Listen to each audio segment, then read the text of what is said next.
Today, more than 150 million people regularly smoke cannabis, making it one of the world's most popular recreational drugs.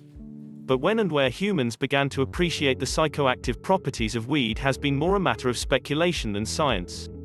Now, a team led by archaeologists Yang Yiman and Ren Meng of the Chinese Academy of Sciences in Beijing reports clear physical evidence that mourners burned cannabis for its intoxicating fumes on a remote mountain plateau in Central Asia some 2,500 years ago.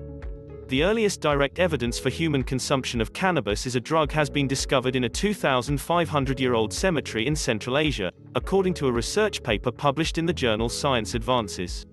While cannabis plants and seeds have been identified at other archaeological sites from the same general region and time period, including a cannabis burial shroud discovered in 2016, it's been unclear in each context whether the versatile plant was used for psychoactive reasons or for other ritual purposes.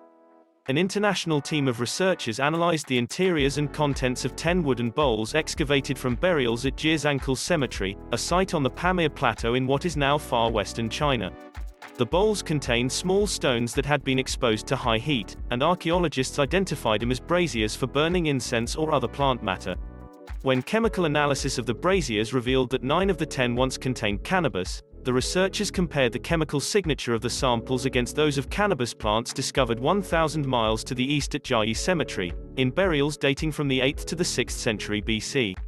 They saw that the Jiezhankul cannabis had something the Jiayi hemp did not, molecular remnants of tetrahydrocannabinol, or THC, the chemical responsible for cannabis psychoactive effects. The strain of cannabis found at Jiayi does not contain THC and would have been primarily being used as a source of fiber for clothing and rope, as well as a nutrient-rich oilseed. The Jiezhankul cannabis features higher levels of mind-altering compounds than have yet been found at any ancient site, suggesting that people could have been intentionally cultivating certain strains of cannabis for a potent high, or selecting wild plants known to produce that effect. Cannabis is known for its plasticity, or the ability for new generations of plants to express different characteristics from earlier generations depending on exposure to environmental factors such as sunlight, temperature, and altitude. Wild strains of cannabis growing at higher altitudes, for instance, can have a higher THC content. While the researchers are unable to determine the actual origin of the cannabis used in the Jiezhankul burials, they suggest that Jiezhankul's elevation some 10,000 feet on the Pamir Plateau may have put people in close proximity to wild strains with higher THC content, or that the cemetery could have been sited at that elevation for ease of access to desirable strains. Robert Spengler, director of Paleoethnobotany Laboratories, says that the constant stream of people moving across the Pamir Plateau, an important crossroads connecting Central Asia and China with Southwest Asia, could have resulted in the hybridization of local cannabis strains with those from other areas. While hybridization is another factor known to increase psychoactive cannabis strains' THC potency, the question of whether it was intentional, or just by happy accident, is also still unclear. According to Spengler, this new study demonstrates that already 2,500 years ago, humans were potentially targeting specific plants for their chemical production.